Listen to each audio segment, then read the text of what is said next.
नमस्कार दोस्तों, स्वागत है आपका हमारे YouTube चैनल जीएस बाय आकाश में। आज के क्लास में हम लोग महत्वपूर्ण जीके जीएस के प्रश्न को पढ़ने वाले हैं, जो आपके सभी कंपटीशन परीक्षा के लिए बहुत ही ज़्यादा इंपॉर्टेंट होगा। और इस प्रश्न से संबंधित जितने भी महत्वपूर्ण प्रश्न बनेंगे वो सभी प्रश्न भी हम लोग साथ में ही पढ़ेंगे। चलिए हम लोग अपने क्लास को शुरू करते हैं। और एक चीज़ और ये ध्यान रखना है कि ये सभी प्रश्न एग्जामों में पूछे गए हैं और इनके पूछे जाने की संभावना बहुत ही ज़्यादा है, क्योंकि इसके आसपास के भी प्रश्न हम लोग पढ़ते रहेंगे, जिससे ज़्यादा से ज़्यादा प्रश्न आपके एग्जाम में फंस सके इस क्लास से।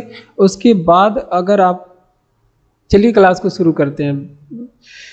प्रश्न है कि मुगल कालीन प्रसिद्ध गायक तानसेन किस भारतीय संगीत शैली से संबंधित है। तो इनकी शैली पूछा जा रहा है, तानसेन की शैली पूछा जा रहा है। ये प्रश्न हिस्ट्री से है, महत्वपूर्ण प्रश्न है। तो देखिए तानसेन किस शैली से संबंधित है, तो ये ध्रुपद से संबंधित है। किससे संबंधित है? ध्रुपद से संबंधित है। ध्रुपद, ये बातें आप लोग को ध्यान रखना है। तब तानसेन के बारे में कुछ महत्वपूर्ण प्रश्न हम लोग देख लेते हैं। अगर आपसे पूछे तानसेन का मूल नाम क्या था, अगर आपसे पूछे कि तानसेन का मूल नाम बता दीजिए क्या है, तो तानसेन का मूल नाम जो है ये रामतनु पांडे था। क्या था? रामतनु पांडे था। ठीक, तो ये बातें भी आप लोग ध्यान रखेंगे। अगर आपसे पूछे कि तानसेन को मियाँ की उपाधि किसने दिया था, अगर आपसे पूछे कि तानसेन को मियाँ की उपाधि किसने दिया था, या फिर आपसे पूछे कि तानसेन को कंठा भरण विलास किसने कहा था, कंठा, तो ये भी बातें आप लोग को ध्यान रखेंगे, आप लोग को ध्यान रखना है। कंठा भरण वाणी विलास कह के इनको संबोधन किसने किया था, कौन बुलाते थे, तो कंठा भारी भरण विलास के नाम से कौन इनको बुलाते थे। तो ये भी आप लोग को ध्यान रखना है। दोनों का प्रश्न, दोनों का जवाब अकबर है, ये भी बातें आप लोग को ध्यान रखना है। अगर आपसे पूछे कि ये तानसेन किसके दरबार में रहते थे, तानसेन किसके दरबार में रहते थे, तो ये भी आप लोग ध्यान रखेंगे, ये अकबर के दरबार में रहते थे। किसके दरबार में? अकबर के दरबार में रहते थे। ये भी बातें आप लोग को याद रखना है। अच्छा, तानसेन के मकबरा के बारे में पूछा जाता है। मकबरा कहाँ पे बना हुआ है, तो ग्वालियर में इनका मकबरा बना हुआ है। कहाँ पे? ग्वालियर। ग्वालियर कहाँ पे है? मध्य प्रदेश में है। तानसेन संगीत समारोह भी वहीं पे होता है और तानसेन पुरस्कार भी वहीं पे ही दिया जाता है। ठीक, तो इतनी बातें आप लोग को ध्यान रखना है। चलिए इसका रिवीजन करते हैं कि मुगल कालीन प्रसिद्ध गायक तानसेन की संगीत शैली से संबंधित, तो हमने बताया ये ध्रुपद से संबंधित है। तानसेन का मूल नाम था रामतनु पांडे, ये बातें आप लोग को ध्यान रखना। मियाँ की उपाधि और कंठा भरण वाणी विलास इनको अकबर कहते थे, और ये अकबर के दरबार के ही दरबारी संगीतज्ञ थे। ये भी बात एग्जाम में पूछा गया है। मकबरा कहाँ पे है, कई बार पूछा गया, ग्वालियर मध्य प्रदेश में इनका मकबरा बना हुआ है।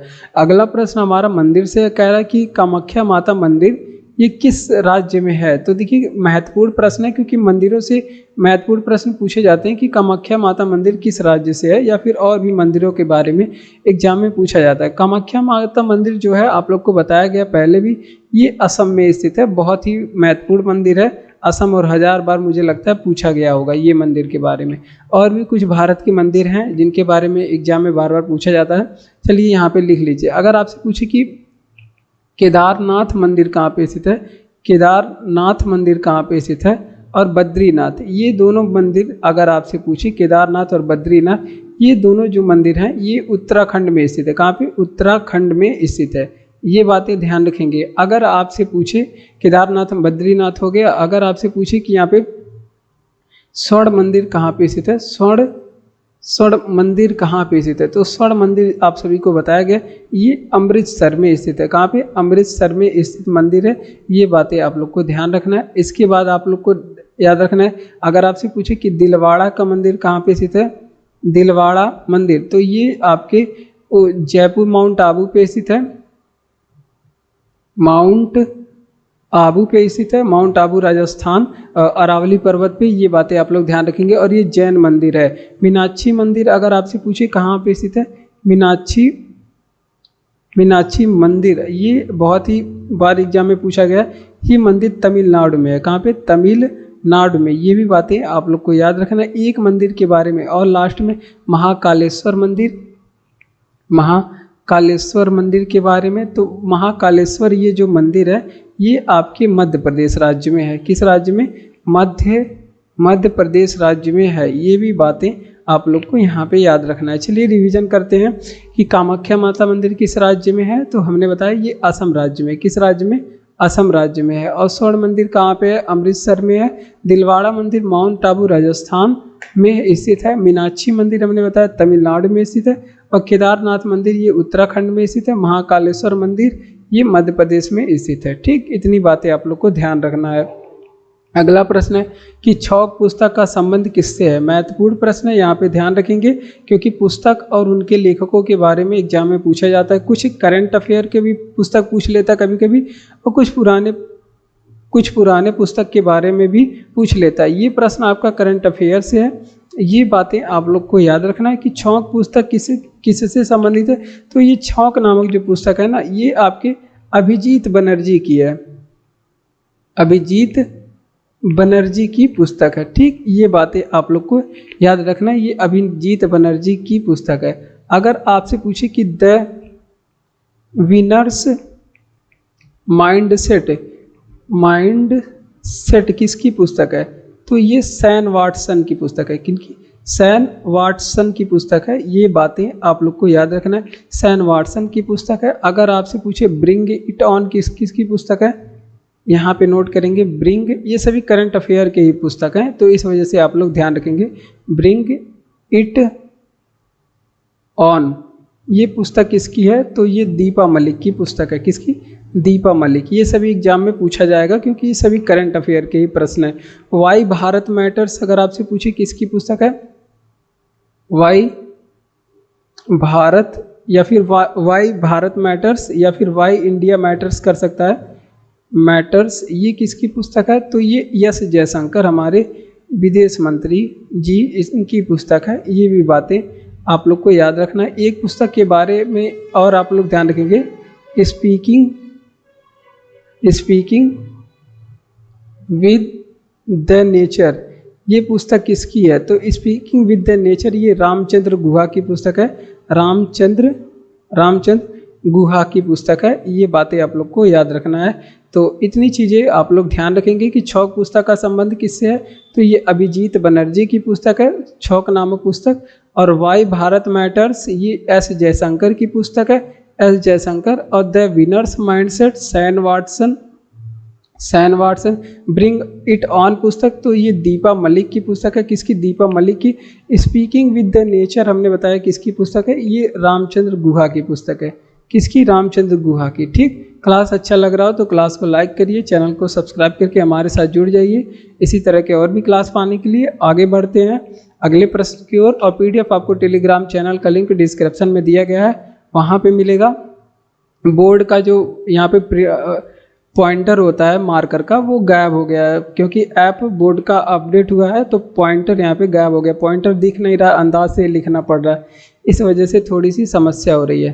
तो देखिए इस वह भूमि राइटिंग भी नहीं बन रही है। मेन बात तो ये है, वह भूमि जिस पर फसलें बोई और काटी जाती हैं किस नाम से जाना जाता है।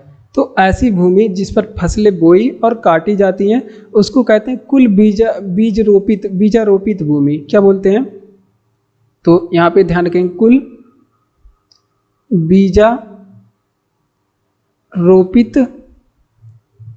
बीजारोपित भूमि इसे बोलते हैं। ठीक, ये बातें आप लोग को ध्यान रखना है, जिसमें फसलें बोई और काटी जाती हैं, मतलब जो कृषि के उपयोग में है। अगर आपसे पूछे कि बंजर भूमि किसे कहते हैं,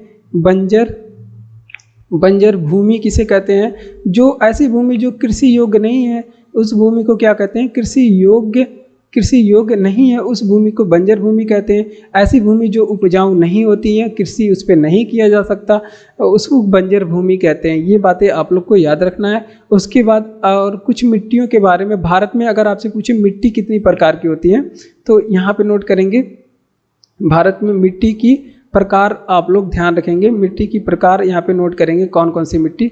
जैसे देखिए भारत में जलोढ़ मिट्टी हो गई, 8 प्रकार की मिट्टियाँ होती हैं। मिट्टी की प्रकार पूछेगा तो 8 प्रकार की जलोढ़ मिट्टी हो गई।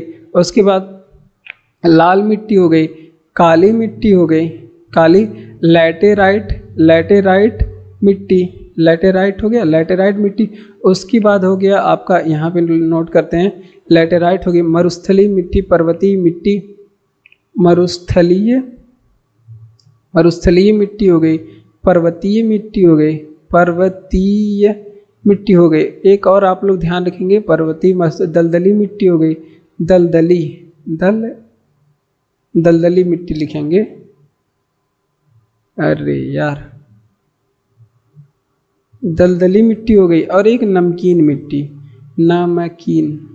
नमकीन मिट्टी जो खारा होता है। तो इस तरह की भारत में कुल 8 प्रकार की मिट्टियां हैं। तो ये बातें आप लोग ध्यान रखेंगे। वह भूमि जिस पर फसलें बोई और काटी जाती हैं किस नाम से जाना जाता है? उसको कहते हैं कुल बीजारोपित भूमि, उसको बोलते हैं। और बंजर भूमि हमने बताया किसे कहते हैं? जो कृषि योग्य नहीं होती ऐसी भूमि को बंजर भूमि कहते हैं। मिट्टी के प्रकार हमने बताया कि 8 प्रकार की मिट्टियाँ होती हैं जो एग्जाम में पूछी गई हैं। कौन कौन सी? जलोढ़ मिट्टी, लाल मिट्टी, काली मिट्टी, लैटेराइट मिट्टी। काली मिट्टी पे कपास बोया जाता है, ये भी बात एग्जाम में पूछा है। जलोढ़ मिट्टी 2 प्रकार की होती है, और खादर और बांगर, ये भी बातें आप लोग ध्यान रखेंगे। और मरुस्थलीय मिट्टी होता है, पर्वतीय मिट्टी, दलदली मिट्टी और नमकीन मिट्टी। इस तरह से भारत में 8 प्रकार की मिट्टियों को बांटा गया है। अगला प्रश्न है, साइंस से क्या कह रहा है कि हमारी जिह्वा पर कौन अभिग्रही स्थित होती है? तो हमारी जो जीभ होती है इस पे रस संवेदी जो होती है छोटी छोटी स्थित होती है। रस संवेदी, ये रस संवेदी क्या काम करती है? इसका कार्य क्या होता है? यहाँ पे नोट करिए। तो इसका कार्य होता है कि स्वाद का पहचान करना। क्या कार्य होता है? स्वाद का पहचान करना इसका कार्य होता है। ये बातें आप लोग को ध्यान रखना है। चलिए आगे बात करते हैं। देखिए जीभ के बारे में बात करेंगे। जैसे देखिए जीभ पूछा जाएगा कि जीभ का जो आगे का भाग होता है जिसे हम लोग अग्रभाग बोलते हैं, वो किस स्वाद का पहचान करता है? तो आगे का भाग हमेशा मीठा स्वाद का पहचान करता है। उसके बाद पश्च का भाग अगर आपसे पूछे, मतलब पीछे का भाग, तो ये कड़वे स्वाद का पहचान करता है, कड़वा स्वाद का पहचान करता है। और किनारे का भाग अगर आपसे पूछे, किनारे का भाग दोनों साइड में, इस किनारे और उस किनारे, एक किनारे का भाग पूछे किस स्वाद का पहचान करता है, तो ये हमेशा खट्टे स्वाद का पहचान करता है। ये बातें भी एग्जाम में पूछी गई है। अगर आपसे पूछे कि हमारे अंदर, मतलब मुख के अंदर जीभ का कार्य क्या होता है, तो जीभ का कार्य बस यही आप लोग ध्यान रखेंगे कि ये भोजन को चबाने में मदद करता है, भोजन को चबाने में और उसको निगलने में ये क्या काम करता है? मदद करता है। ठीक, ये एक काम हो गया। 2 काम, एक तो भोजन को चबाने में मदद और दूसरा भोजन को निगलने में मदद करता है, घूंटने में मदद करता है। उसके बाद ये स्वर को भी नियंत्रित करता है। तो यहाँ पे एक कार्य और, ये स्वर जो आप लोग बोलते हैं वो जीभ भी उसको नियंत्रित करता है। तो ये भी बातें आप लोग को याद रखना, स्वर को नियंत्रित करने का काम करता है। ये सभी बातें भी एग्जाम में पूछी जाएंगी और उससे क्या बोलते हैं, ऑप्शन दे करके पूछेगा जीभ का कार्य इनमें से एक क्या नहीं है, तो आप लोग वहाँ पे बताएंगे। हमारी जिह्वा पर कौन अभिग्रही स्थित होती है? तो देखिए रस संवेदी अभिग्रही हमारी जिह्वा पे स्थित होती है। हमने बताया कि जीभ का कार्य क्या होता है? स्वाद का पहचान करना कार्य होता है। इसके नहीं, रस संवेदी का कार्य क्या होता है? रस संवेदी, इनका कार्य होता है स्वाद का पहचान करना। जैसे आगे जो भाग होते हैं जीभ का, वो मीठे स्वाद का पहचान, पीछे जो है वो कड़वे स्वाद का पहचान करता है। जो जीभ का किनारे का भाग होता है वो खट्टे स्वाद का पहचान करता है। जीभ का कार्य क्या है? वो भोजन को चबाने और निगलने में मदद करता है और स्वर को नियंत्रित करने का काम करता है। अगला प्रश्न फिर मॉडर्न हिस्ट्री से है। क्या कह रहा है? कह रहा है कि पूना पैक्ट समझौता किसके बीच में हुआ था? 1000 बार पूछा गया पूना पैक्ट समझौता। एक तो ये पूछा जाएगा कहाँ पे हुआ था, किस जेल में हुआ था? यरवदा जेल में ये समझौता हुआ था। अब यरवदा जेल कहाँ पे है? पुणे में स्थित है। पुणे कहाँ पे? महाराष्ट्र में स्थित है। अगर आपसे पूछे किसके बीच में हुआ था, तो ये सही तो है, ये महात्मा गांधी जी, यहाँ पे गांधी जी और भीमराव अंबेडकर के बीच में ये समझौता हुआ था। भीमराव अंबेडकर के बीच में हुआ था। अगर आपसे पूछे कब ये समझौता हुआ था, तो ये हुआ था 24 सितंबर 1932 को ये समझौता हुआ था। कब? 24, अगर आपसे पूछे ये समझौता कब हुआ था, 24 सितंबर 1932 को हुआ था। और क्या पूछा जाएगा, यरवदा जेल, पुणे, महात्मा गांधी, भीमराव अम्बेडकर, पूना पैक्ट। हाँ, बस इतना चीज़ आप लोग को याद रखना है। अगर यहीं पे एक समझौता और हुआ था, गांधी जी ने किया था, पूछा जाता है अगर आपसे पूछे कि गांधी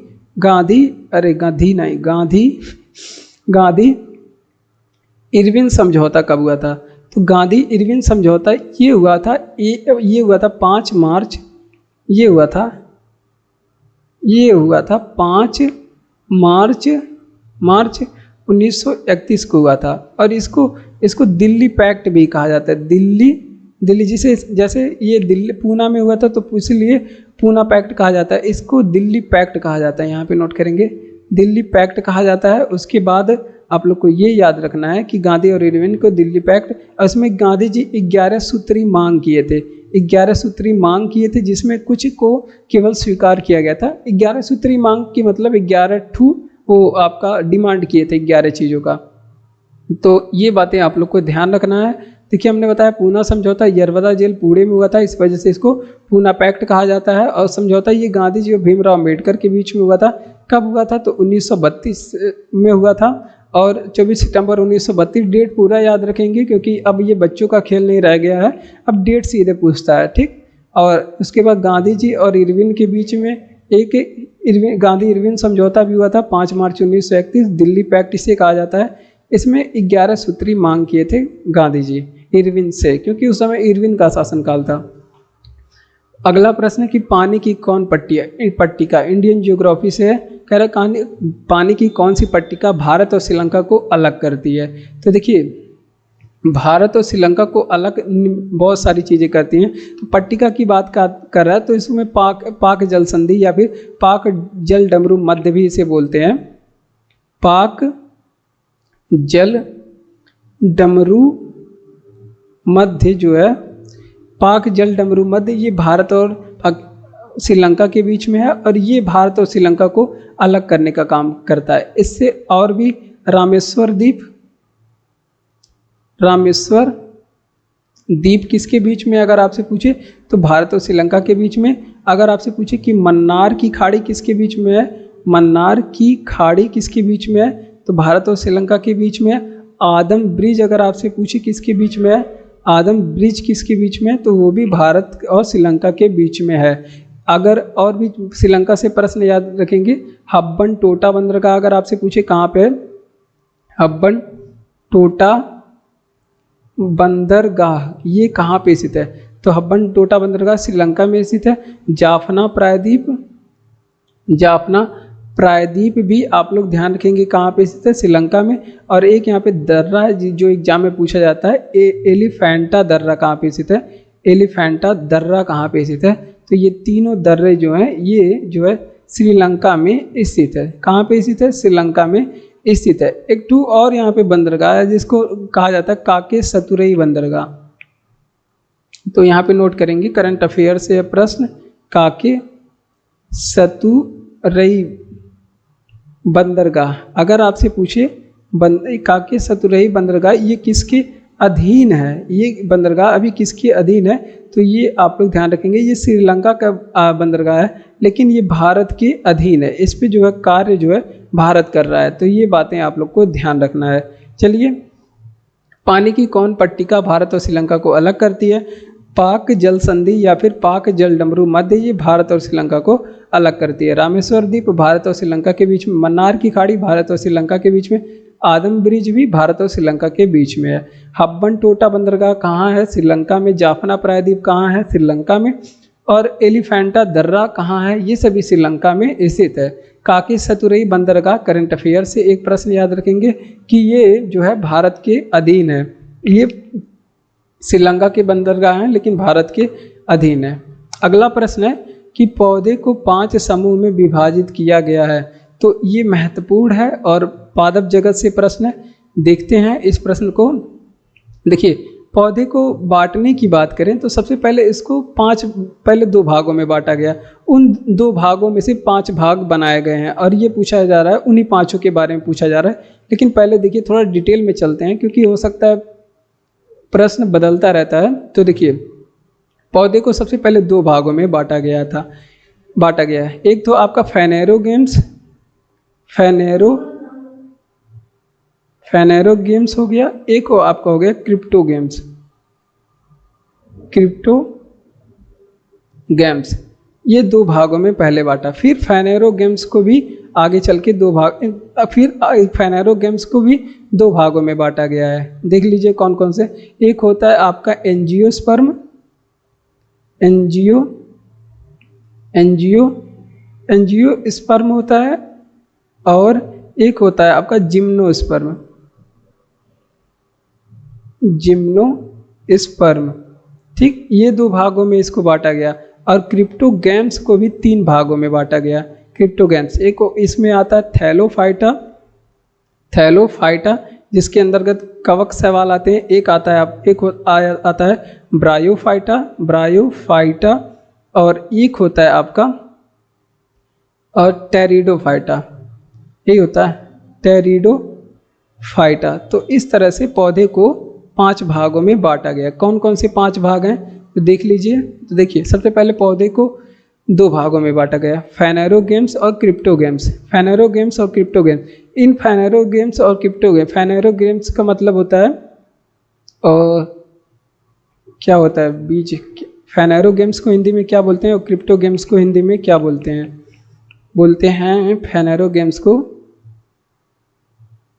फेनेरो गेम्स, हाँ फेनेरो गेम्स को पुष्पोद्भिद बोलते हैं। पुष्पोद्भिद का मतलब होता है कि ऐसे पौधे जिसमें पुष्प और बीज दोनों पाए जाते हैं। और क्रिप्टो गेम्स को बोलते हैं अपुष्पोद्भिद, ऐसे पौधे जिसमें पुष्प और बीज नहीं पाए जाते हैं। ठीक, फिर उस फेनेरो गेम्स को 2 भागों में बांटा गया, एंजियोस्पर्म और जिम्नोस्पर्म। एंजियोस्पर्म हो गया कि एंजियोस्पर्म को हिंदी में बोलते हैं आवृत्त बीजी पौधा। आवृत्त बीजी का मतलब ऐसे पौधे जिनके बीज पर कवर लगा होता है, आवरण लगा होता है, उसको आवृत्त बीजी पौधा बोलते हैं। और एक होता है जिम्नोस्पर्म जिसके बीज पर कोई कवर नहीं रहता है, वो डायरेक्ट बीज ही रहता है। तो ये भी बातें आप लोग ध्यान रखेंगे। फिर आपको 5 समूह के बारे में कौन कौन से, ये केवल 5 समूह। एक तो आप लोग के एग्जाम में क्या पूछा है, एंजियोस्पर्म, जिम्नोस्पर्म और थैलोफाइटा, ब्रायोफाइटा और टेरिडोफाइटा, इन 5 भागों में पौधे को बांटा गया है। ठीक, ये बातें आप लोग को यहाँ पे पूछी गई है, तो ये ध्यान रखेंगे। थैलोफाइटा के अंतर्गत कवक और शैवाल आते हैं, ये भी ध्यान रखेंगे। ठीक, चलिए यहाँ पे पूरी बातें आपको बता दिया गया। सतीश धवन अंतरिक्ष केंद्र कहाँ पे स्थित है? तो सतीश धवन जो अंतरिक्ष केंद्र है ये आंध्र प्रदेश में स्थित है। आंध्र प्रदेश, देखिए अभी अगर ऊपर से केवल एग्जामिनर केवल पूछ रहा है तो आंध्र प्रदेश, लेकिन अगर मजा लेना हुआ उसको तो ऑप्शन में क्या रखेगा, श्रीहरिकोटा के बारे में यहाँ पे देगा। तो श्रीहरिकोटा प्रॉपर जगह का ही नाम है जहाँ पे सतीश धवन अंतरिक्ष केंद्र स्थित है, और ये किस राज्य में? आंध्र प्रदेश। तो दोनों आप लोग ध्यान रखेंगे, हो सकता है एग्जामिनर मजे लेने के मूड में हो तो दिक्कत हो सकती है। अब ये जो सतीश धवन अंतरिक्ष केंद्र इसका संचालन कौन करता है? संचालन, तो ये बातें आप लोग ध्यान रखेंगे, ये इसरो के अंतर्गत ही कार्य करता है। इसका संचालन इसरो द्वारा ही किया जाता है। उसके बाद अब इसरो को पकड़ते हैं। हेडक्वार्टर कहाँ पे है? बेंगलुरु में।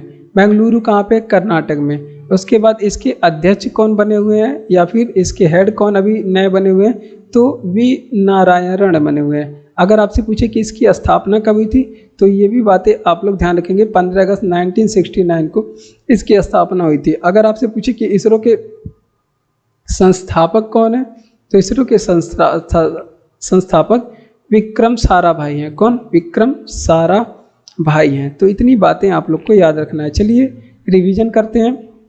हमने बताया सतीश धवन अंतरिक्ष केंद्र कहाँ पे स्थित है?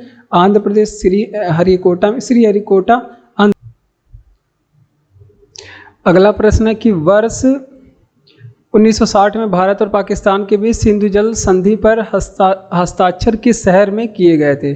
तो देखिए सिंधु जल समझौते के बारे में हम लोग बहुत सारे प्रश्न पढ़े थे, लेकिन इस बार क्या पूछ रहा है कि हस्ताक्षर किस वर्ष किए गए थे? तो देखिए हस्ताक्षर की बात करें तो ये जो हस्ताक्षर है, अरे ये कह रहा है किस शहर में किए गए थे, तो ये आप लोग ध्यान रखेंगे, ये कराची में किए गए थे। कहाँ पे? कराची में किए गए थे। ये बातें आप लोग को ध्यान रखना है। अगर आपसे पूछे कि सिंधु जल समझौता ये किसने कराया था तो ये बातें आप लोग ध्यान रखेंगे। ये विश्व बैंक ने कराया था। किसने? विश्व बैंक ने कराया था। ये भी बात एग्जाम में पूछी गई है, किसने कराया था? विश्व बैंक। और भारत और पाकिस्तान के बीच में हुआ था। और भारत के अगर आपसे पूछे कि इस समझौते में किस राष्ट्रपति ने हस्ताक्षर किया था, तो ये आप लोग ध्यान रखेंगे, अयूब खान ने इसमें हस्ताक्षर किया था। किसने? अयूब खान ने हस्ताक्षर किया था। अगर आपसे पूछे कि भारत की तरफ से कौन हस्ताक्षर किए थे, तो उस समय प्रधानमंत्री थे हमारे पंडित जवाहरलाल नेहरू, तो पंडित जवाहरलाल नेहरू ने इस पे हस्ताक्षर किया था। अगर आप लोग से ये सारी चीज़ें पूछे तो आप लोग बताएंगे कब हुआ था, तो 1960 डेट आप लोग जरूर याद रखेंगे, क्योंकि ये भी बात एग्जाम में पूछा गया था। अब चलिए देखते हैं सिंधु जल समझौता था क्या। तो हमारी जो सिंधु और उसकी सहायक नदियाँ हैं, जिसमें से हो गई सिंधु, यहाँ पे नोट करेंगे, सिंधु झेलम और चिनाब। सिंधु झेलम और चिनाब, ऊपर की जो तीनों नदियां हैं ना, उसमें का जो जल है आपका, उसमें का जल जो पाकिस्तान जो 80% लेगा। ऊपर की जो तीनों नदियां हैं उसमें 80% जल जो है किसको जाएगा? पाकिस्तान को। और भारत को कितना परसेंट जल जाएगा? और भारत इसमें लेगा कितना? इसमें लेगा 20% जल। ठीक, इसमें 20% जल। और जो नीचे की तीनों नदियां हैं, सिंधु झेलम चिनाब और आपका रावी व्यास सतलज, रावी व्यास और सतलज, ये नीचे की जो तीनों नदियां हैं ना, इसका जो जल है वो पाकिस्तान कितना परसेंट लेगा? पाकिस्तान 20% लेगा। कितना लेगा? 20% उपयोग करेगा। और इंडिया कितना परसेंट उपयोग करेगा? इंडिया इसका जल जो है 80% उपयोग करेगा। तो ये था सिंधु जल समझौता। इसमें क्या कहा गया, चलिए एक बार फिर से रिवीजन करते हैं कि देखिए महत्वपूर्ण प्रश्न है ये, एग्जाम में कई बार पूछा गया है, अलग अलग एग्जामों में ये हमको बहुत बार ये प्रश्न मिला है, अलग अलग चीज़ें इसमें पूछी जाती हैं। जितनी भी चीज़ें पूछी गई हैं आपकी स्क्रीन पे है। पहला तो ये पूछता है कि सिंधु जल समझौता कब हुआ था, तो आप लोग डेट बताएंगे 1960। किसके बीच में हुआ था ये पूछता है, तो भारत और पाकिस्तान के बीच में। अब पूछा क्या, किस शहर में हुआ था, तो ये आप लोग ध्यान रखेंगे, पाकिस्तान का एक शहर है कराची, वहाँ पे ये समझौता हुआ था। अब ये भी पूछता है कि किसने कराया था ये संधि, तो विश्व बैंक ने कराया था। मुख्यालय इसका वाशिंगटन DC, ब्रेटन वुड्स सम्मेलन 1944 के द्वारा 1945 में इसकी स्थापना हुई थी। उसके बाद सिंधु झेलम चिनाब, इसमें क्या कहा गया कि ऊपर की जो तीनों नदियां हैं सिंधु झेलम चिनाब, उनका 80% जल तो पाकिस्तान यूज करेगा, लेकिन 20% जल भारत यूज करेगा। और फिर नीचे की जो तीनों नदियां रावी व्यास सतलज, क्योंकि इनका ज़्यादा विस्तार जो है वो भारत में है, रावी व्यास सतलज का ज़्यादा विस्तार भारत में, और सिंधु झेलम चिनाब का ज़्यादा विस्तार पाकिस्तान में है। तो जहाँ पर ज़्यादा विस्तार रहेगा वही ज़्यादा यूज करेगा पानी का। तो पाकिस्तान इसमें 20% यूज करेगा और भारत इसका पानी का 80% यूज करेगा। तो ये था हमारा सिंधु जल समझौता, जिसे आप लोग याद रखेंगे। अगला प्रश्न है फिर महत्वपूर्ण है, और ये करंट अफेयर का प्रश्न है, करंट अफेयर का। तो इस क्लास में आपके सभी सब्जेक्ट रिवीजन होने वाले हैं। देखिए कह रहा है कि भारत की दूसरी जल मेट्रो कहाँ प्रारंभ होगी, तो देखिए होगी नहीं, ये हो चुकी है। पहला वाला अगर आपसे पूछे कि पहला जल मेट्रो कहाँ पे प्रारंभ हुआ था, तो ये आप लोग बताएंगे कहाँ पे? कोच्चि में प्रारंभ हुआ था। और दूसरा वाला जो इस प्रश्न का जवाब है वो कहाँ पे प्रारंभ हुआ, तो मैंगलोर में। ठीक, तो ये बात आप लोग ध्यान रखेंगे, ये एग्जाम में पूछा जाएगा। ठीक, ये बातें आप लोग ध्यान रखेंगे।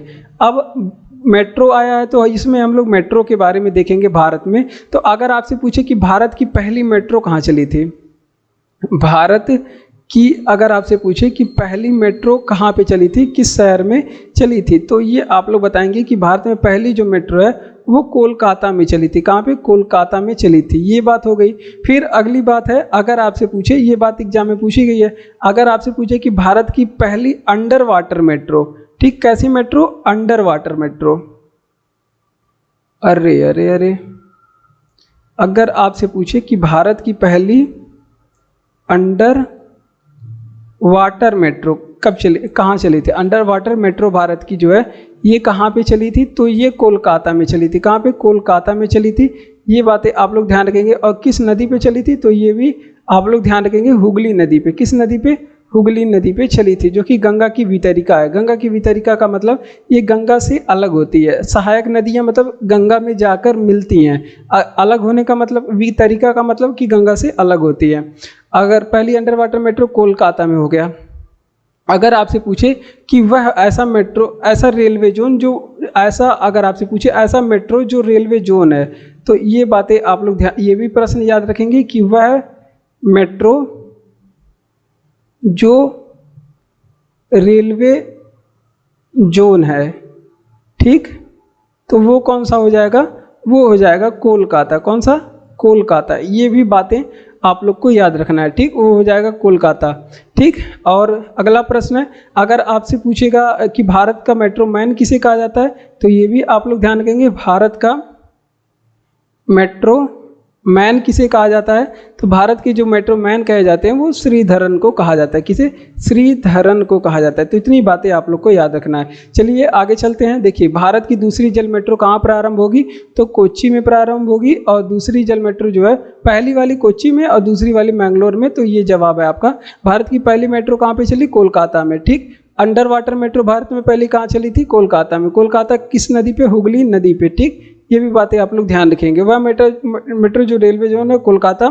भारत का पहला मेट्रो मैन कौन है, भारत की मेट्रो मैन किसे कहा जाता है, श्रीधरन को कहा जाता है। अगला प्रश्न है कि भारतीय परमाणु कार्यक्रम के जनक कौन है। देखिए, ये भी बढ़िया प्रश्न है, महत्वपूर्ण है। इससे जो इम्पोर्टेंट प्रश्न बनेगा वो हम लोग पढ़ेंगे। देखिए, भारत का पहला परमाणु कार्यक्रम के जनक के बारे में पूछा जा रहा है, तो वो है होमी भाभा। होमी जहांगीर भाभा भी इनका नाम मिलता है। तो ये बातें आप लोग ध्यान रखेंगे। होमी भाभा भारत के परमाणु कार्यक्रम के जनक। अगर आपसे पूछे कि भारत में अंतरिक्ष कार्यक्रम के जनक कौन है, अंतरिक्ष कार्यक्रम के, अगर आपसे पूछे अंतरिक्ष कार्यक्रम के जनक, तो आपसे ये भी प्रश्न बताया गया अंतरिक्ष कार्यक्रम के जनक कौन है भारत में, विक्रम साराभाई। कौन, विक्रम साराभाई है, ठीक। ये बातें भी आप लोग ध्यान रखेंगे। अगर आपसे पूछे कि भारत का मिसाइल मैन किसे कहा जाता है, भारत का मिसाइल मैन किसे कहा जाता है, तो भारत का missile man APJ Abdul Kalam को। किसे, एपीजे अब्दुल कलाम हो गए भारत का मिसाइल मैन, ठीक। ये बातें आप लोग को ध्यान रखना है। अगर और भी कुछ प्रश्न देख लेते हैं, जैसे आपसे पूछे कि रमन प्रभाव की खोज किसने की थी, यहाँ पे एक प्रश्न और नोट करेंगे, रमन प्रभाव की खोज किसने की थी, तो आप सभी जानते हैं कि सीवी रमन ने रमन प्रभाव की खोज की थी। किसने, सीवी रमन ने। और रमन प्रभाव की खोज सीवी रमन ने किया, इसी वजह से राष्ट्रीय विज्ञान दिवस हम लोग कब मनाते हैं, 28 फरवरी के दिन राष्ट्रीय विज्ञान दिवस इस उपलक्ष्य में मनाते हैं, ठीक। राष्ट्रीय विज्ञान दिवस का मनाते हैं, 28 फरवरी के दिन मनाते हैं। तो इतनी बातें आप लोग को याद रखना है। चलिए रिवीजन करते हैं कि भारतीय परमाणु कार्यक्रम की जनक कौन है, तो होमी भाभा है। कौन है, होमी भाभा है, ठीक। अंतरिक्ष कार्यक्रम के जनक कौन है, विक्रम साराभाई है अंतरिक्ष कार्यक्रम के जनक। और भारत का मिसाइल मैन किसे कहा जाता है, एपीजे अब्दुल कलाम को कहा जाता है भारत का मिसाइल मैन। और रमन प्रभाव की खोज किसने किया था, सीवी रमन ने किया था। ये बातें आप लोग ध्यान रखें। राष्ट्रीय विज्ञान दिवस 28 फरवरी के दिन इसी उपलक्ष्य में मनाया जाता है। दो या दो से अधिक पदार्थों के समांगी मिश्रण को क्या कहते हैं, तो इसका जवाब है विलयन कहते हैं। जब दो या दो से अधिक पदार्थों का जो समांगी मिश्रण होता है उसको कहते हैं विलयन। अब विलयन या फिर मिश्रण के बारे में आइए थोड़ी बहुत चर्चा करते हैं। देखिए, अगर आपसे पूछे कि मिश्रण किसे कहेंगे, तो दो या दो से अधिक पदार्थों का कोई किसी भी अनुपात में मिश्रण हो तो उसको क्या कहेंगे, मिश्रण कहेंगे। तो देखिए, मिश्रण के लिए क्या क्या चीज़ें होना ज़रूरत है। देखिए, मिश्रण में ना कोई निश्चित अनुपात नहीं होता है, कोई निश्चित अनुपात नहीं होता, किसी भी अनुपात में आप लोग मिला सकते हैं, ठीक। अभी बता रहे हैं समांगी मिश्रण किसे कहते हैं, पहले बेस पढ़िए पहले। और जब दो या दो से अधिक चीज़ें मिलाएंगे तो उसमें गुणों में बदलाव नहीं होता है, कोई निश्चित अनुपात इसमें होता है। आपसे पूछेगा एग्जाम में, आप लोग नहीं बताएंगे नहीं। उसके बाद इसमें गुणों में कोई बदलाव नहीं होता। तो ये भी बातें आप लोग को ध्यान रखना है। गुणों में बदलाव, मिश्रण में गुणों में बदलाव होता है कि नहीं, तो आप लोग बताएंगे कि नहीं होता है। अगला प्रश्न है, अगर आपसे पूछे कि इसमें रासायनिक संयोग होता है कि नहीं, रासायनिक संयोग होता है कि नहीं, तो इसमें रासायनिक संयोग भी नहीं होता है। गुणों में बदलाव, निश्चित अनुपात नहीं कि मतलब कोई रेशियो नहीं, कम ज़्यादा कैसे भी मिला सकते हैं। गुणों में बदलाव नहीं, गुणों में बदलाव का मतलब कि अगर देखिए चीनी है तो वो मीठा होता है, नमक है खारा होता है। चीनी और नमक को मिलाएंगे तो चीनी अपना मिठास उसमें दिखाएगा और नमक जो है उसमें खारापन अपना दिखाएगा, ना कि कोई तीसरा उसमें स्वाद बन जाएगा। केवल मीठापन और खारापन दोनों मिश्रण में रहेंगे, तो उसका मतलब कि गुणों में बदलाव नहीं होता है। रासायनिक संयोग नहीं कि मतलब वो लोग दोनों मिलते नहीं हैं, मिश्रण में दोनों मिलते नहीं है। चीनी और नमक आप लोग मिला देंगे तो उसको किसी न किसी विधि से अलग कर सकते हैं, उसमें रासायनिक संयोग नहीं होता। कहने का मतलब ये है। अब मिश्रण के बारे में देखिए, ये दो प्रकार के होते हैं, नोट करेंगे। मिश्रण कितने प्रकार के होते हैं? दो प्रकार के होते हैं। एक होता है समांगी मिश्रण। समांगी मिश्रण कहते हैं, किसे कहते हैं? जो पूरी तरह से घुल जाए। क्या कहते हैं? पूरी तरह से क्या होता है? घुल जाए, उसको कहते हैं समांगी मिश्रण। जैसे अभी आप चीनी को पानी में घोलेंगे, पूरी तरह से घुल जाएगा, वो समांगी मिश्रण हो गया, चीनी और पानी का मिश्रण। और विषमांगी मिश्रण होता है, तो उसके बारे में भी देखिए। अगर आपसे पूछे कि विषमांगी मिश्रण किसे कहते हैं? विषमांगी मिश्रण किसे कहते हैं? तो विषमांगी मिश्रण के बारे में देखिए, वो किसे कहते हैं? तो ऐसा मिश्रण जो पूरी तरह से ना घुले, पूरी तरह से ना घुले।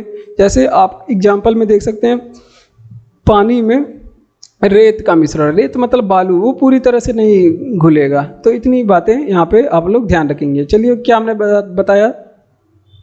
महत्वपूर्ण प्रश्न था साइंस से। मिश्रण से भी प्रश्न एग्जाम में पूछे जाते हैं। दो या दो से अधिक पदार्थों के समांगी मिश्रण को क्या कहते हैं? प्रश्न है हमारा, इसका जवाब है क्या कहते हैं? विलयन कहते हैं, विलयन। ठीक, ऑप्शन में विलयन मिला था। और निश्चित अनुपात इसका कोई, अब मिश्रण का कोई निश्चित अनुपात नहीं होता है, गुणों में बदलाव नहीं होता है मिलाने पे, रासायनिक संयोग भी इसमें नहीं होता है। किसी न किसी तरह वाष्पन से, उत्प्लवन विधि से, या फिर चुंबकीय पृथक्करण विधि से, तमाम विधियां हैं, उसको अलग कर सकते हैं। समांगी मिश्रण जो पूरी तरह से घुल जाते हों, और विषमांगी मिश्रण जो पूरी तरह से ना घुले, ठीक, वो विषमांगी मिश्रण हो गए। हमारा अगला प्रश्न आप लोग के सामने है, कह रहा है कि 47वें अमेरिकी राष्ट्रपति कौन बने हैं? तो ये महत्वपूर्ण प्रश्न है। ठीक, ये महत्वपूर्ण प्रश्न है। अगर आपसे पूछे 47वें नंबर के अमेरिकी राष्ट्रपति या 45 नंबर के अमेरिकी राष्ट्रपति कौन थे, तो देखिए ये थे आपके डोनाल्ड ट्रंप। कौन थे? ये आप लोग ध्यान रखेंगे, डोनाल्ड ट्रंप। ठीक, डोनाल्ड ट्रंप के बारे में आप लोग को क्या याद रखना है कि ये अमेरिका के 47वें और वर्तमान समय में ये राष्ट्रपति हैं, वर्तमान समय में ये राष्ट्रपति हैं। और इसके बाद अगर आपसे पूछे कि इनकी पार्टी का नाम क्या है, तो पार्टी का भी नाम आप लोग ध्यान रखेंगे। इनके पार्टी का नाम है रिपब्लिकन। क्या नाम है इनके पार्टी का नाम? रिपब्लिकन इनके पार्टी का नाम है। अगर आपसे पूछे कि इनको शपथ कौन दिलाया, तो इनको शपथ दिलाएं यहाँ के जो chief justice of United state थे, जिनका नाम क्या था? इनका नाम था जॉन रॉबर्ट्सन। जॉन रॉबर्ट्स नाम था, जॉन रॉबर्ट्स। ठीक, इन्होंने इनको शपथ दिलाया था। रॉबर्ट्सन था या फिर रॉबर्ट्स था। और ये कौन है? ये chief justice of United state हैं। ठीक, अमेरिका के मुख्य न्यायाधीश हैं। ये भी आप लोग को ध्यान रखना है। अगला बात आप लोग को क्या याद रखना है यहाँ पे? अगला बात आप लोग को क्या याद रखना है यहाँ पे? हाँ, अगर आपसे पूछे कि अमेरिका के उपराष्ट्रपति कौन है, अमेरिका के उपराष्ट्रपति भी आप लोग को यहाँ पे साथ में याद रखना है कि कौन है। तो अमेरिका के जो उपराष्ट्रपति हैं वो है आपके जे.डी. वेंस। कौन है? जे.डी. वेंस। ठीक, ये बातें भी आप लोग को याद रखना है। ठीक, चलिए इसका रिवीजन करते हैं कि 47वें अमेरिकी राष्ट्रपति कौन बने हैं। हमने बताया 47वें अमेरिकी राष्ट्रपति डोनाल्ड ट्रंप बने हैं। कौन बने हैं? Donald Trump. वर्तमान समय में भी यही है। पार्टी कौन सा है इनका? रिपब्लिकन पार्टी है। और शपथ किसने दिलाया? जॉन रॉबर्ट्सन, जो chief justice of United state America के मुख्य न्यायाधीश हैं। उपराष्ट्रपति कौन है यहाँ के? तो जे.डी. वेंस साहब हैं यहाँ के उपराष्ट्रपति। इतनी बातें आप लोग को यहाँ पे याद रखना है। ठीक, अगला प्रश्न है, और ये 50 नंबर के हैं, 50 नंबर के हैं। ये बातें आप लोग ध्यान रखेंगे। www वर्ल्ड वाइड वेब में पंजीकृत पहले डोमेन का क्या नाम था? तो देखिए, पहले www में जो पंजीकृत पहला डोमेन था symbolics.com था। क्या था? symbolics.com था www में ये पंजीकृत पहला डोमेन। अब डोमेन क्या होता है, जब ये डोमेन होता है इससे हम लोग किसी वेबसाइट तक पहुंचने के लिए यूज करते हैं। ठीक, डोमेन को सिम्बोलिक्स था यार, सिम्बोलिक्स, इसको हम लोग किसी वेबसाइट तक पहुंचने के लिए यूज करते हैं डोमेन को। अब जो हमारा सर्च इंजन होता है या फिर हमारा जो वेब ब्राउज़र होता है, ये डोमेन को परिवर्तित करता है उसमें क्या, आईपी एड्रेस में। तो इसके बारे में भी पूछा जाता है, डोमेन को किस में परिवर्तित कर देता है, डोमेन को परिवर्तित करता है, डोमेन को परिवर्तित करता है आईपी एड्रेस में। और आईपी एड्रेस भी हम बताएंगे क्या होता है। IP address internet provider, IP का फुल फॉर्म होता है, आईपी एड्रेस में परिवर्तित करता है। आईपी एड्रेस जैसे हो गया 198.168.1.2.5 या फिर .78 ऐसे कुछ भी रहेगा, ऐसे इस तरह का ये कन्वर्ट कर देता है इस फॉर्मेट में। इस फॉर्मेट में इस वजह से कन्वर्ट करता है क्योंकि जो आपका सर्च इंजन या फिर वेब ब्राउज़र है वो आईपी एड्रेस को समझता है, ना कि डोमेन को। डोमेन तो इंसान समझते हैं, आईपी एड्रेस आपका वेब ब्राउज़र समझता है, इंटरनेट समझता है, तो इस वजह से इसमें परिवर्तित कर देता है। अब एग्जाम में ये भी पूछा गया था कि ये एक इसमें जो दशमलव स्वरूप है उसके एक समूह को क्या कहते हैं। जैसे 198, 168 और दशमलव ये 1 है, फिर 2 है, 5 है, इसको प्रत्येक को क्या बोलते हैं। तो प्रत्येक को, ये एग्जाम में पूछा गया था, प्रत्येक को बोलते क्या है, ये ऑक्टेट बोलते हैं। क्या बोलते हैं, ऑक्टेट बोलते हैं। ये भी एग्जाम में पूछा गया है। ये दशमलव स्वरूप मतलब केवल 198 एक ऑक्टेट हुआ, 168 एक ऑक्टेट हुआ, एक ऑक्टेट हुआ, 2 एक ऑक्टेट हुआ, तो इस तरह को इसको ऑक्टेट बोलते हैं। जैसे पूरी माला पिरो दिया जाए, माला गूंथ दिया जाए, तो उसमें से एक निकालेंगे तो वो मोती कहलाएगी। वैसे ये भी एक माला की तरह ही समझिए, उसमें से ये जो है 1 मोती, 2 मोती, 3 मोती, 4 मोती, उसको क्या बोलते हैं, हम ऑक्टेट बोलते हैं। ये बातें आप लोग को याद रखना है। तो चलिए आगे बढ़ते हैं। अगला प्रश्न है, अगर क्लास अच्छा लग रहा हो तो सब्सक्राइब करना ना भूलें चैनल को, और लाइक करें, शेयर करें दोस्तों को, कमेंट करके बताएं भी क्लास आपको कैसा लग रहा है। पीडीएफ आपको टेलीग्राम चैनल का लिंक डिस्क्रिप्शन में दिया गया, वहाँ पे मिलेगा। चलिए आगे बढ़ते हैं। अगला प्रश्न है कि विंडोज ओएस को और किस नाम से जारी करने की योजना थी। ये भी कंप्यूटर का ही प्रश्न था, कंप्यूटर का ही प्रश्न है। देखिए विंडोज ओएस जो आप लोग देखते हैं, विंडोज 11, विंडोज 10, विंडोज 8, विंडोज 7, उसको पहले किसी और नाम से लॉन्च करने की योजना थी, लेकिन जो यहाँ के संस्थापक हैं माइक्रोसॉफ्ट के, उनका नाम क्या है, उनका नाम है बिल गेट्स। और बिल गेट्स ने अपने जब कर्मचारियों से, एम्प्लॉय जितने थे उनसे सलाह ली, तो उन्होंने बताया कि इसके लिए विंडोज नाम सही पड़ेगा। अब आप इसमें क्वेश्चन में पूछ रहा है कि और किस नाम से जारी करने के लिए योजना थी, पहले क्या नाम ये लोग सोच के रखे थे, तो ये पूछ रहा है। तो पहले इसका नाम इंटरफेस मैनेजर सोच के रखे थे। क्या सोच के रखे थे, इंटरफेस मैनेजर। फिर इनके जो ऑफिस के और भी वर्कर थे, उन्होंने सलाह दिया कि साहब इंटरफेस मैनेजर नाम से लॉन्च करके इसको विंडोज़ नाम से लॉन्च करिए। विंडोज़ तब जाके लॉन्च हुआ विंडोज़ 1। सबसे पहले विंडोज़ 1 लॉन्च हुआ था 1985 में विंडोज़ 1 को लॉन्च किया गया था।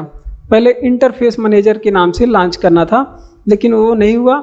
अब देख लेते हैं फिर विंडोज़ ओएस को कब लॉन्च किया गया। तो ये लॉन्च किया गया, आप लोग ध्यान रखेंगे, लॉन्च किया गया 1985 को। 1985 अगर आपसे पूछे कि इसका निर्माण किसने किया था, विंडोज ओएस का निर्माण, तो माइक्रोसॉफ्ट कंपनी। कौन सा, माइक्रोसॉफ्ट। अभी भी एग्जाम में पूछा जाता है कि विंडोज को कौन सी कंपनी बनाए, अगर आपसे पूछे तो माइक्रोसॉफ्ट आप लोग बताएंगे। माइक्रोसॉफ्ट के संस्थापक कौन थे, ये एग्जाम में कई बार पूछा गया है, संस्थापक कौन थे, तो ये बिल गेट्स इनके संस्थापक हैं। बिल गेट्स ये अपने बचपन के मित्र के साथ मिलकर के माइक्रोसॉफ्ट की स्थापना करते हैं, और इनके बचपन के मित्र का नाम भी पूछा गया है कि इसके सह संस्थापक कौन थे, या फिर इनके बचपन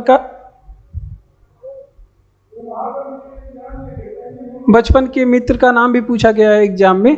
तो ये आप लोग ध्यान रखेंगे, पॉल एलन।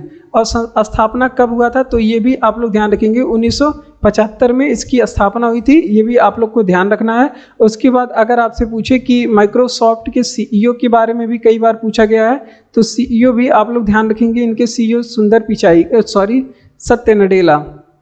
सत्य नडेला। सुंदर पिचाई तो गूगल के हैं, ये भी आप लोग ध्यान रखेंगे। कंपनी कहाँ की है, तो माइक्रोसॉफ्ट जो कंपनी है, ये भी एग्जाम में पूछा गया है, तो आप लोग बताएंगे ये अमेरिका की कंपनी है और क्या काम करता है, कार्य क्या करता है। तो जैसा कि आप लोग जानते हैं ये सॉफ्टवेयर का निर्माण करता है, और भी चीज़ों में कार्य करता है, लेकिन आप लोग ध्यान रखेंगे मोटिवेटर, ये सॉफ्टवेयर निर्माण करता है।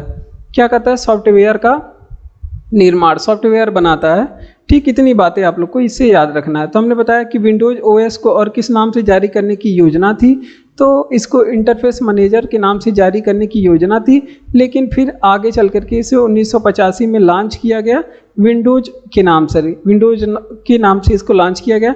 और इसको विंडोज को कौन सी कंपनी अगर आपसे पूछे बनाती है, तो माइक्रोसॉफ्ट के संस्थापक बिल गेट्स, पॉल एलन, इनके अपने बचपन के मित्र के साथ ये माइक्रोसॉफ्ट की स्थापना करते हैं 1975 में।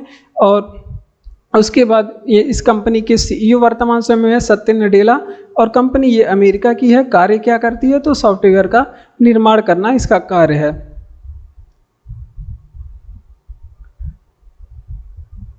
और अगला प्रश्न हमारा कह रहा है कि मई 2025 तक भारत के उपराष्ट्रपति कौन है। तो ये बातें आप लोग ध्यान रखेंगे। मई 2025 तक भारत की जो उपराष्ट्रपति हैं वो हैं आपके, कौन है, आपके जगदीप धनखड़। ये बातें आप लोग यहाँ पे ध्यान रखेंगे। जगदीप धनखड़ यहाँ के कौन है, वर्तमान भारत के कौन है, उपराष्ट्रपति। अगर आपसे पूछे कि भारत के राष्ट्रपति कौन है, तो ये भी आप लोग ध्यान रखेंगे। भारत के राष्ट्रपति द्रौपदी मुर्मू। कौन है, द्रौपदी मुर्मू हैं भारत की राष्ट्रपति। प्रधानमंत्री के बारे में भी आप लोग ध्यान रखेंगे। प्रधानमंत्री जिनको नहीं पता है, वैसे तो सभी को पता होगा, प्रधानमंत्री हमारे नरेंद्र मोदी हैं। नरेंद्र दामोदर दास मोदी पूरा नाम है। तो ये भी बातें आप लोग ध्यान रखेंगे, नरेंद्र मोदी प्रधानमंत्री। अगर आपसे पूछे कि मुख्य न्यायाधीश कौन है, भारत के वर्तमान मुख्य न्यायाधीश कौन है, अभी वर्तमान समय में ये चेंज हुए हैं, तो ये रामकृष्ण गवई इनका नाम है, जो नए बने हैं रामकृष्ण गवई यहाँ के वर्तमान में मुख्य न्यायाधीश हैं, और 52 नंबर के हैं। ये भी आप लोग ध्यान रखेंगे। अगर आपसे पूछे कि सीएजी नियंत्रक एवं महालेखा परीक्षक कौन है, वर्तमान भारत के नियंत्रक एवं महालेखा परीक्षक कौन है वर्तमान भारत के, तो ये हैं आपके संजय मूर्ति साहब। कौन है, संजय मूर्ति। ये भी आप लोग को याद रखना है। और एनएसए राष्ट्रीय सुरक्षा सलाहकार, राष्ट्रीय अरे अगर आपसे पूछे कि राष्ट्रीय हमारे सुरक्षा सलाहकार कौन है, सुरक्षा सलाहकार, तो ये हैं आपके अजीत डोभाल। कौन है, अजीत डोभाल। तो इतनी बातें आप लोग को यहाँ पे याद रखना है, इतनी बातें आप लोग को याद रखना है। चलिए रिवीजन कर लेते हैं कि देखिए मई 2025 तक भारत के उपराष्ट्रपति कौन है, तो वो है जगदीप धनखड़। अगर आपसे पूछे भारत के राष्ट्रपति कौन है, तो द्रौपदी मुर्मू। प्रधानमंत्री नरेंद्र मोदी। मुख्य न्यायाधीश रामकृष्ण गवई 52 नंबर के अभी नए बने हुए हैं। उसके बाद नियंत्रक एवं महालेखा परीक्षक संजय मूर्ति हैं। राष्ट्रपति और राष्ट्रीय सुरक्षा सलाहकार अजीत डोभाल जी हैं। ये भी बातें आप लोग को याद रखना है। अगला प्रश्न है कि अगला प्रश्न हमारा कि भारतीय पुरुष हॉकी टीम का कप्तान कौन है। ये भी महत्वपूर्ण है। अगर आपसे पूछे कि भारतीय पुरुष हॉकी टीम के कप्तान वर्तमान समय करंट अफेयर के प्रश्न, ये हैं हरमनप्रीत सिंह। कौन है, हरमनप्रीत सिंह है। कौन है कप्तान, हरमनप्रीत सिंह। और इनके बारे में और भी चीज़ें आप लोग ध्यान रखेंगे। अगर आपसे पूछे कि इन्होंने पेरिस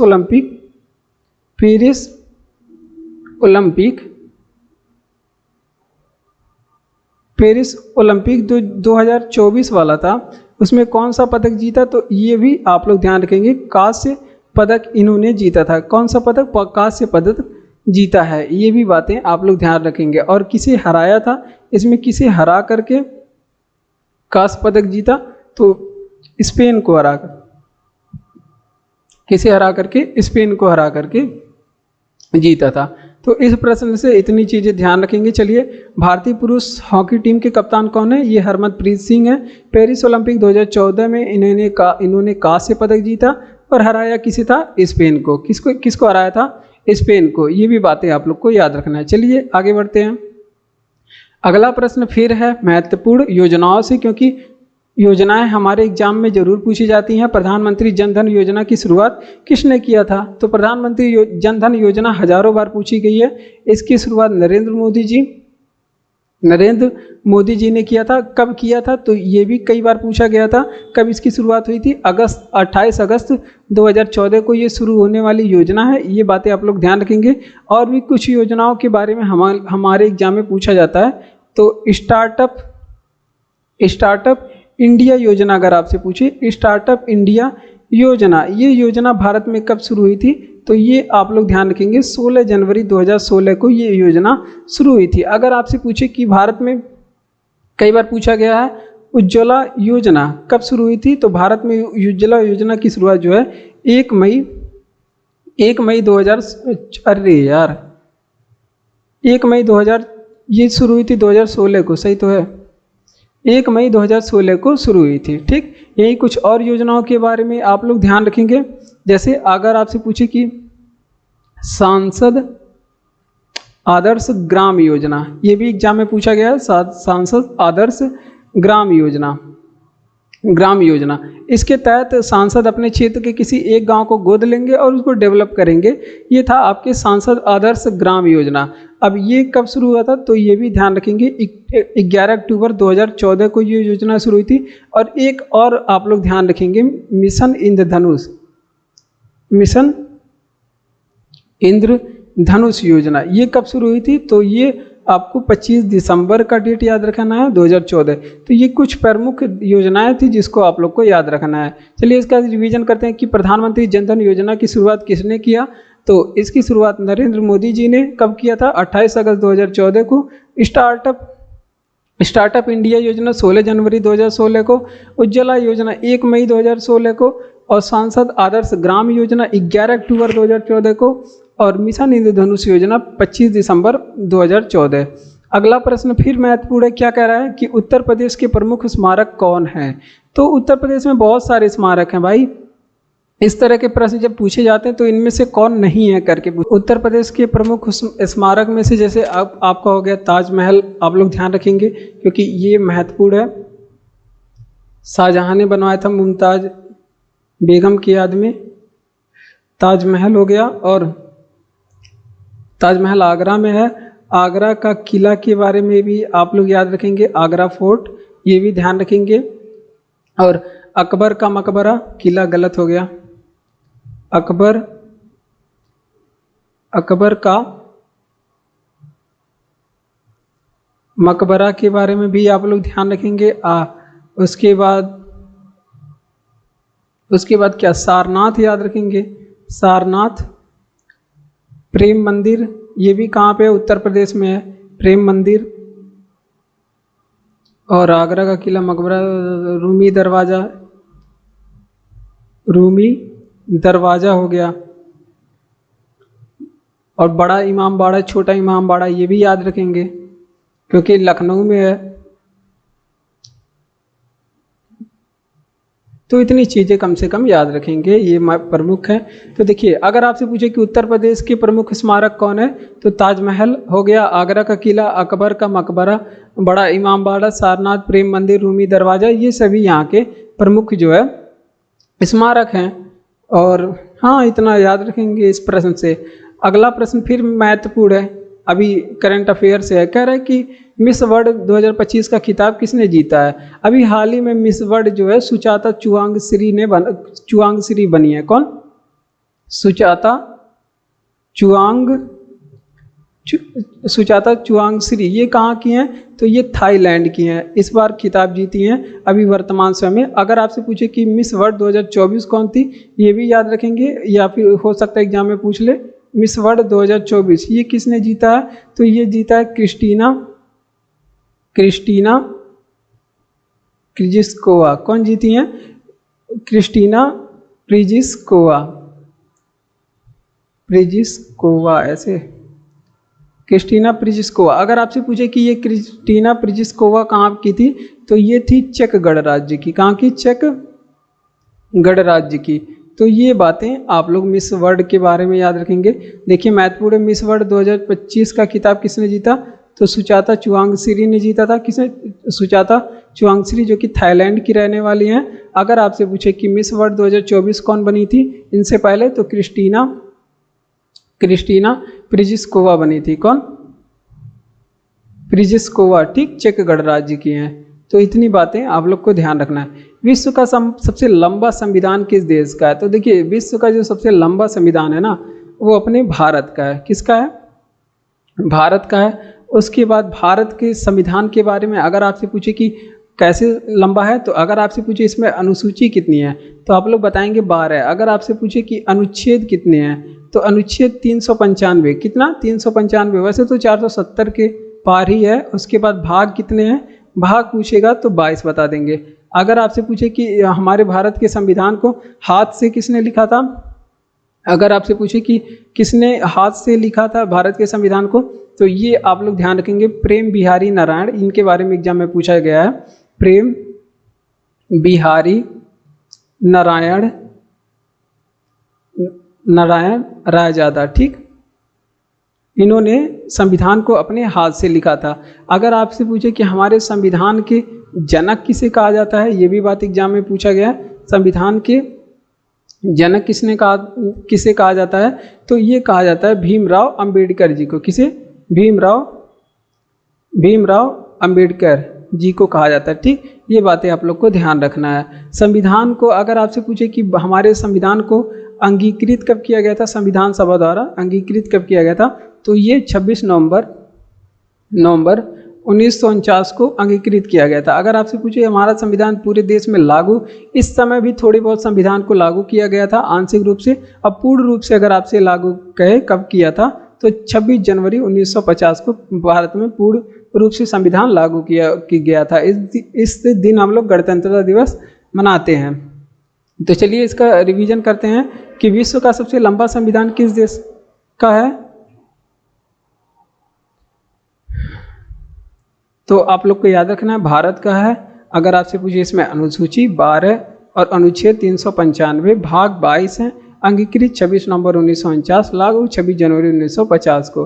हाथ से लिखा था प्रेम बिहारी नारायण रायजादा ने। और संविधान के जनक किसे कहा जाता है, भीमराव अंबेडकर को। अगला प्रश्न फिर साइंस से है, महत्वपूर्ण, कह रहा है कि पेनिसिलिन की खोज किसने किया था, और ये प्रश्न एग्जाम में पूछा गया। तो पेनिसिलिन की खोज जो है अलेक्जेंडर फ्लेमिंग ने किया था। किसने, अलेक्जेंडर फ्लेमिंग ने किया था। ये बातें आप लोग को ध्यान रखना है। अब कुछ हम लोग वैज्ञानिक खोजों के बारे में पढ़ते हैं जो एग्जाम में पूछा जाता है। और पेनिसिलिन के बारे में एक चीज़ और पूछा जाता है कि ये विश्व का पहला एंटीबायोटिक था, ठीक। तो ये आप लोग ध्यान रखेंगे, ये विश्व का पहला एंटीबायोटिक दवा थी, ठीक। यही विश्व का पहला एंटीबायोटिक। पूछा जाएगा कि विश्व का पहला एंटीबायोटिक दवा कौन थी, तो आप लोग बताएंगे पेनिसिलिन थी, ठीक। अगर आपसे पूछे कि यहीं पे और चीज़ें, रक्त समूह बता दीजिए, रक्त समूह की खोज किसने की थी, तो कार्ल लैंडस्टीनर ने रक्त समूह की खोज की थी। उसके बाद अगर आपसे पूछे कि रेडियो धर्मिता की खोज किसने की थी, रेडियो धर्मिता की खोज किसने की थी, तो हेनरी बेकुरल ने। किसे, हेनरी बेकुरल ने रेडियो धर्मिता की खोज की थी। और इसके शोध के लिए नोबेल दिया गया था मैडम क्यूरी को, जबकि खोज किसने किया था, तो हेनरी बेकुरल ने किया था। और बैरोमीटर की खोज किसने किया था, बैरोमीटर की खोज किसने किया था, तो टेरी सेली ने किया था। टेरी सेली ने बैरोमीटर की खोज किया था, वायुमंडलीय दाब इसे मापते हैं। टेलीफोन का अगर आपसे पूछे कि आविष्कार किसने किया था, तो टेलीफोन ग्राहम बेल ने खोजा था। किसने, ग्राहम बेल ने। अगर आपसे पूछे कि मोबाइल किसने खोजा था, तो मार्टिन कूपर ने। किसने, मार्टिन कूपर ने। तो इतनी बातें आप लोग को याद रखना। पेनिसिलिन की खोज किसने किया, हमने बताया अलेक्जेंडर फ्लेमिंग ने पेनिसिलिन की खोज की थी। पेनिसिलिन की अगर आपसे पूछे कि रेडियो धर्मिता की खोज हेनरी बेकुरल ने, बैरोमीटर की खोज टेरी सेली ने, टेलीफोन का आविष्कार ग्राहम बेल ने किया था। और पहला एंटीबायोटिक दवा जो थी वो पेनिसिलिन थी। और अगर आपसे पूछे कुछ रक्त समूह की खोज किसने की थी, तो कार्ल लैंडस्टीनर ने रक्त समूह की खोज की थी। RH फैक्टर की खोज लैंडस्टीनर और वीनर ने किया था। तो ये भी बातें आप लोग को याद रखना है। मिथिला क्षेत्र किस चित्रकला का मिथिला क्षेत्र में किस चित्रकला का अभ्यास होता है? ये कम से कम 1000 बार पूछा गया प्रश्न है। ये मधुबनी चित्रकला के लिए बहुत बार पूछा गया प्रश्न है। मधुबनी चित्रकला का यहाँ पे मिथिला क्षेत्र में अभ्यास होता है। मिथिला कहाँ पे है ये भी आप लोग जानते हैं, बिहार में मिथिला, यहाँ पे मधुबनी जो है फेमस है। ये नेपाल साइड में थोड़ा सा पड़ता है। तो ये बातें आप लोग ध्यान रखेंगे। और हमारे एग्जामों में कुछ चित्रकलाओं के बारे में पूछा जाता है, ठीक। और कुछ शासकों के बारे में, जैसे कुछ शासक जो चित्रकला के लिए फेमस हुए हैं उनके बारे में भी पूछा जाता है, ठीक। तो देखिए चित्रकला के बारे में कुछ देख लेते हैं, कुछ चित्रकला और कुछ राज्यों के बारे में। जैसे आपसे पूछे कि पटचित्र कहाँ का फेमस है? पटचित्र, तो पटचित्र जो है ये उड़ीसा में फेमस है। ये एग्जाम में पूछा गया है, ये प्रश्न एग्जाम में पूछा गया है, ठीक। अगर आपसे पूछे कवाड़ चित्र कहाँ का फेमस है? कावड़, कवाड़ नहीं कावड़। अगर आपसे पूछे कि कावड़ चित्रकला ये कहाँ का फेमस है, तो कावड़ चित्रकला ये राजस्थान का, कहाँ पे? राजस्थान। इसके अलावा राजस्थान में उस्ता कला की जाती है, ऊँटों पे चित्रकारी, वो भी पूछा जाता है। अगर आपसे पूछे कि वर्ली चित्रकला कहाँ का फेमस है? वर्ली चित्रकला कहाँ का फेमस है? तो वर्ली ये महाराष्ट्र का फेमस है। कहाँ पे? महाराष्ट्र में फेमस है। चित्रकला के बारे में आप लोग याद रखें क्योंकि ये एग्जाम में पूछा गया है, कई बार मिला है चित्रकला के बारे में। अगर आपसे पूछे कि तंजौर, ये भी एग्जाम में पूछा गया है।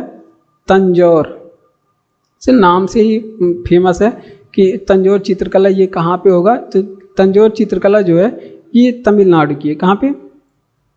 तमिलनाडु पे है। एक होता है कलमकारी, कलमकारी भी एग्जाम में पूछा गया है, कलमकारी।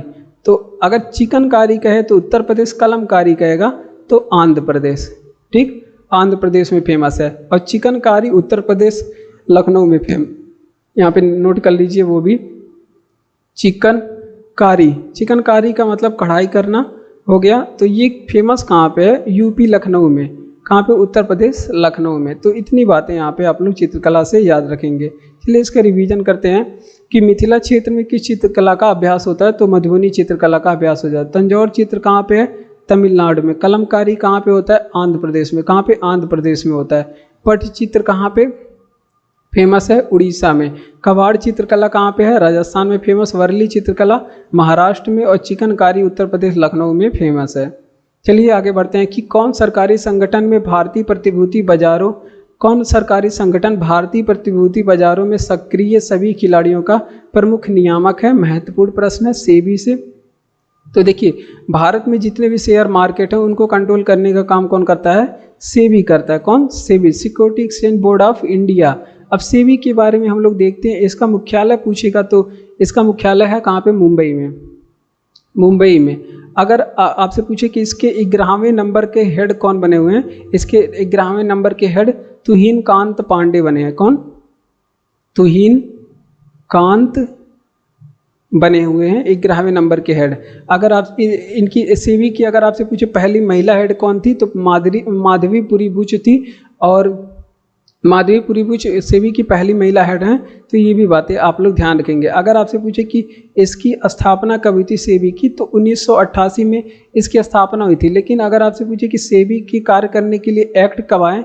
तो इसको एक्ट आया था 1992 में सेबी का एक्ट आया। ये भी बात एग्जाम में पूछा गया है, ठीक। अब कुछ ये ऐप या फिर कुछ पोर्टल लॉन्च करता रहता है जिसके बारे में ये करंट अफेयर में भी पूछा जाता है। अगर आपसे पूछे कि सेवा ऐप किसने लॉन्च किया? तो सेबी ने लॉन्च किया। सारथी 2.0, सारथी या फिर सारथी 2.0 तो वो भी इसी ने लॉन्च किया था। AI चैट बोट भी लॉन्च किया है, AI चैट बोर्ड, तो ये सेबी ने ही लॉन्च किया था। आई स्पोर्ट पोर्टल किसने लॉन्च किया? तो ये भी पूछे तो ये सभी जो है लॉन्च करता कौन है? इसकी सेबी। तो ये करंट अफेयर के कुछ प्रश्न हो गए और ये उसकी जो थियरी हो गई आप लोग ध्यान रखेंगे। देखिए कौन सरकारी संगठन भारत में प्रतिभूति बाजारों में सक्रिय सभी खिलाड़ियों का प्रमुख नियामक है? ये हो गया सेबी। सेबी का मुख्यालय हमने बताया मुंबई में। 11वां हेड कौन है? तुहिन कांत पांडे। स्थापना 1988। और एक्ट कब आया था? एक्ट है 1992। सेवा सारथी ऐप, AI चैटबॉट और iSport पोर्टल, ये सभी सेबी ने लॉन्च किया। अगला प्रश्न है कि इंग्लिश चैनल तैरने वाली प्रथम महिला कौन थी। तो ये एग्जाम में पूछा गया प्रश्न है कि इंग्लिश चैनल तैरने वाली पहली महिला कौन थी। तो ऑप्शन में आया था एक अमेरिकी। क्या ऑप्शन में था? एक अमेरिकी, नाम नहीं था, एक अमेरिकी था। तो विश्व में पहले इंग्लिश चैनल को कौन पार किया? पहली महिला, पहले पुरुष भी याद रखना है। और भारत में ऐसी कौन महिला थी पहली जो इंग्लिश चैनल को पार की थी? पहली पुरुष, पहली महिला के बारे में आप लोग याद रखना, क्योंकि बहुत बार पूछा जाता है। और इनका नाम अगर आपसे पूछे कि भारत की विश्व की पहली महिला कौन थी, तो ये थी आपकी गर्टरूड एडरले। क्या नाम था इनका? गर्टरूड एडरले इनका नाम था। अगर आपसे पूछे कि पहले पुरुष कौन थे, तो ये थे Matthew web, captain Matthew web. ठीक, ये बातें आप लोग को ध्यान रखना है। अगर आपसे पूछे कि पहली भारतीय महिला कौन थी, कई बार एग्जाम में पूछा गया है, तो आरती साहा। आप लोग टेस्ट वगैरह देते होंगे तो आप लोग को सभी पता होगा कि ये सभी प्रश्न जो इसमें बताया जा रहा है वो कई बार पूछे गए एग्जाम में। अगर आपसे पूछे कि पहले भारतीय पुरुष कौन थे कि जिन्होंने इंग्लिश चैनल पार किया था, तो ये भी आप लोग ध्यान रखेंगे, Mihir Sen. English channel Britain और फ्रांस के बीच में है, यूरोप में। तो अगर आपसे पूछे कि इंग्लिश चैनल किसके बीच में है, तो ये भी आप लोग ध्यान रखेंगे, ब्रिटेन एंड फ्रांस के बीच में है। ठीक, ब्रिटेन और फ्रांस के बीच में है। ठीक, इतना आप लोग इस प्रश्न से याद रखेंगे। तो हमने क्या बताया कि इंग्लिश चैनल तैरने वाली पहली महिला कौन थी, तो ये एक अमेरिकी थी जिनका नाम गर्टरूड एडरले था। ये आप लोग ध्यान रखेंगे। पहले पुरुष कौन थे जिन्होंने इंग्लिश चैनल को पार किया तैर करके, तो वो था आपके कैप्टन मैथ्यू वेब। और पहली महिला, भारतीय महिला आरती शाह थी, और पहले पुरुष मिहिर सेन थे। ये भी बातें आप लोग को याद रखना है। खाद्य विषाक्तता किसके कारण, फूड पॉइजनिंग के बारे में पूछ रहा है एग्जाम में, ये प्रश्न पूछा गया है। तो खाद्य विषाक्तता जब होता है जब सूक्ष्म जीवों द्वारा आपका जो भोजन है वो खराब कर दिया जाता है। तो इस वजह से बहुत ही सावधानी से भोजन को ढक कर रखना चाहिए, और फिर किसी पॉल्यूशन वाले जगह पे ना भोजन रखना चाहिए और ना भोजन खाना चाहिए।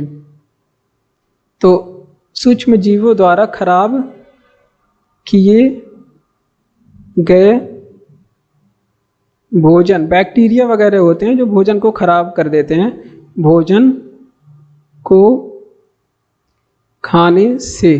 तो ये बातें याद रखना है, भोजन खाने में बहुत सावधानी रखना है। और कौन कौन सी बैक्टीरिया होती हैं, एक दो एग्जामों में पूछा गया है, बैक्टीरिया को आप लोग नोट कर लीजिए कि कौन कौन सी बैक्टीरिया यहाँ पे भोजन को खराब करते हैं। एक दो एग्जामों में पूछा गया है, हो सकता है कभी आपके एग्जाम में भी पूछ ले, तो इस वजह से जीवाणु के नाम भी आप लोग ध्यान रखेंगे। जैसे देखिए साल्मोनेला, ये एक बैक्टीरिया है जिसकी वजह से फूड पॉइजनिंग होता है। और उसके बाद लिस्टेरिया के बारे में भी याद रखेंगे। लिस्टेरिया एक बैक्टीरिया है, जीवाणु, जिसकी वजह से होता है। ई कोलाई ये भी एक बैक्टीरिया है जिसके कारण से फूड पॉइजनिंग होता है। क्लोस्ट्रीडियम, ठीक, क्लोस्ट्रीडियम बोटुलिमन, ठीक, इसके वजह से भी फूड पॉइजनिंग होता है। तो इतनी चीज़ें आप लोग ध्यान रखें। साल्मोनेला और लिस्टेरिया के बारे में एग्जाम में पूछा गया था कि कौन सा ऐसा बैक्टीरिया है या फिर जीवाणु जो खाद्य विषाक्तता से संबंधित है। तो लिस्टेरिया और साल्मोनेला, इन दोनों के बारे में अलग अलग प्रश्न में पूछा गया है, तो आप लोग इसे ध्यान रखेंगे। चलिए रिवीजन करते हैं कि खाद्य विषाक्तता किसके कारण होती है। तो सूक्ष्म जीवों द्वारा खराब किए गए भोजन को ग्रहण करने से खाद्य विषाक्तता होती है। आप लोग ध्यान रखेंगे बैक्टीरिया, जीवाणु, इसमें कौन कौन सी होती है, salmonella, Listeria, E coli, clostridium, ये होता है बोटुलिमन। और अगर मान लीजिए भोजन खराब हो गया तो उसको नहीं खाना चाहिए, उसको फेंक देना चाहिए। ठीक, पशुओं को भी नहीं देना चाहिए। ठीक, किसे भारतीय स्वतंत्रता के प्रथम संग्राम के रूप में मनाया गया? किसे भारतीय स्वतंत्रता के, अरे 1857 की क्रांति अपना, 1857 की क्रांति। अगर आपसे पूछे कि 1857 की जो क्रांति थी, इसे भारतीय स्वतंत्रता का प्रथम संग्राम किसने कहा था? तो ये भी बातें एग्जाम में पूछी जाती है। अगर आपसे पूछे इसके भारतीय स्वतंत्रता का प्रथम संग्राम किसने कहा, तो ये बातें आप लोग ध्यान रखेंगे, एग्जाम में पूछी गई हैं। ये कहा था बीडी सावरकर ने, बीडी सावरकर। वैसे भारतीय स्वतंत्रता संग्राम के बारे में हमने कई बार बताया है। अगर आपसे पूछे कि इसको सिपाही विद्रोह किसने कहा, ये भी बातें एग्जाम में पूछी गई है। अगर आपसे पूछे कि इसको सिपाही विद्रोह, किसी ने इसको भारतीय स्वतंत्रता का पहला संग्राम कहा, किसी ने इसको सिपाही विद्रोह कह के संबोधित किया, तो ये पूछा जाएगा सिपाही विद्रोह किसने कहा था। तो ये भी बातें आप लोग ध्यान रखेंगे। लॉरेंस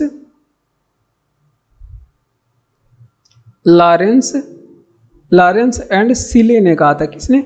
लॉरेंस एंड सीले ने। अगर आपसे पूछे कि बर्बरता एवं सभ्यता के बीच का युद्ध किसने कहा था, ये बात अभी तो एग्जाम में मुझे मिली नहीं, लेकिन हो सकता हो पूछ ले।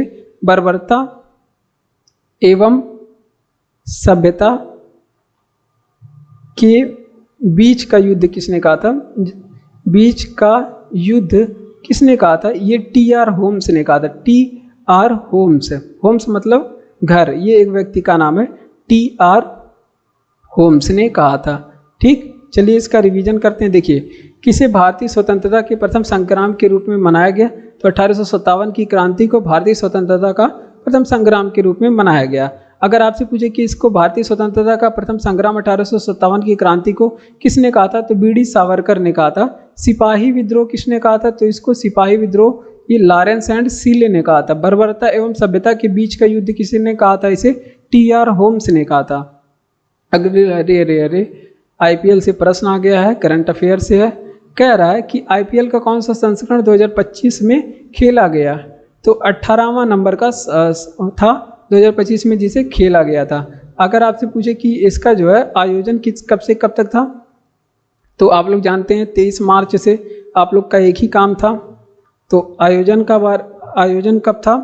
तो आयोजन जो है इसका 23 मार्च से लेकर के 3 जून तक, मार्च से लेकर के, देखिए लिखने में थोड़ी बहुत गलती हो जाती है, वो माफ़ करेंगे आप लोग। 23 जून तक इसका आयोजन था। उसके बाद अगर आपसे पूछे कि फाइनल किसके बीच में हुआ था, फाइनल किसके बीच में हुआ था, तो आरसीबी और रॉयल चैलेंजर बेंगलुरु, आप लोग तो देखे ही होंगे, royal challenger Bengaluru versus Punjab Kings के बीच में, पंजाब किंग्स। अगर आपसे पूछे कि ये कहाँ पे हुआ था, इसका आयोजन कहाँ पे हुआ था, तो ये आयोजन जो है किस स्टेडियम में हुआ था, तो ये नरेंद्र मोदी स्टेडियम, मोटेरा स्टेडियम का नया नाम है नरेंद्र मोदी स्टेडियम, जो कि कहाँ पे है? गुजरात में, अहमदाबाद, यहाँ पे हुआ था। और इसके विजेता कौन है? तो विजेता भी बेंगलुरु है। विजेता, अरे इसके विजेता भी बेंगलुरु है। वो पहली बार ये जीता है। कब जीता है? ये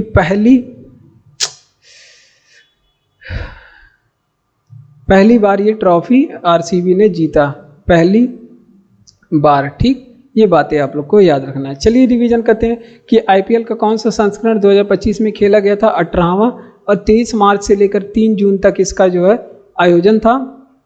और अगर आपसे पूछे फाइनल इसका रॉयल चैलेंजर बेंगलुरु और पंजाब किंग्स के बीच में खेला गया था, और इसके विजेता आरसीबी हुआ था, और पहली बार आरसीबी ने इस ट्रॉफी को जीता। नरेंद्र मोदी स्टेडियम ये इसमें हुआ था, अहमदाबाद गुजरात में।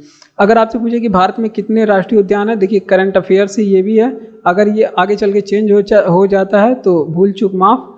और नया वाला कौन बना है, 107वां नंबर का नया वाला कौन है, ये था सिमलीपाल राष्ट्रीय उद्यान। सिमलीपाल नेशनल पार्क मतलब राष्ट्रीय उद्यान, जो कि उड़ीसा में है। ठीक, अगर आपसे पूछे कि भारत में, अगर आपसे पूछे कि सबसे बड़ा नेशनल पार्क कौन सा है, सबसे बड़ा नेशनल पार्क कौन सा है भारत में, तो ये आप लोग ध्यान रखेंगे, हेमिस नेशनल पार्क। कौन सा है? Hemis national park. और हेमिस नेशनल पार्क कहाँ पे है? ये लद्दाख में है। अगर आपसे पूछे कि सबसे छोटा नेशनल पार्क कहाँ पे है भारत का, सबसे छोटा नेशनल पार्क कौन सा है, तो वो साउथ बटन नेशनल पार्क है। कौन? South button national park.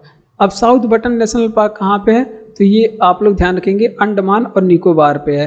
अगर आपसे पूछे कि सबसे पुराना नेशनल पार्क अगर आपसे पूछे कौन सा है, तो वो है हेली नेशनल पार्क, जिसका नाम जिम कॉर्बेट नेशनल पार्क है। Jim Corbett national park. अब जिम कॉर्बेट नेशनल पार्क का भी नाम बदल करके इस समय रामगंगा नेशनल पार्क कर दिया गया है।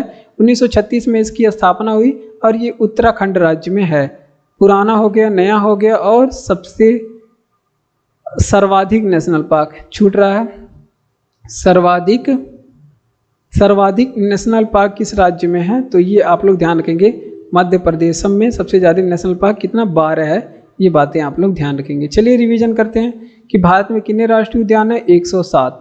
नया वाला सिमलीपाल राष्ट्रीय उद्यान। और सबसे ज़्यादा नेशनल पार्क मध्य प्रदेश में कितने हैं, 12 हैं। ये बातें आप लोग ध्यान रखेंगे। सबसे बड़ा national park Hemis national park Ladakh में। सबसे छोटा national park south button national park Andaman Nicobar. सबसे पुराना national park Jim Corbett national park 1936 Uttarakhand. चलिए आगे बढ़ते हैं। तो जय हिंद। आज की क्लास में बस इतना ही। उम्मीद है क्लास आपको अच्छा लगा हो। सब्सक्राइब करेंगे, शेयर करेंगे दोस्तों तक। ठीक।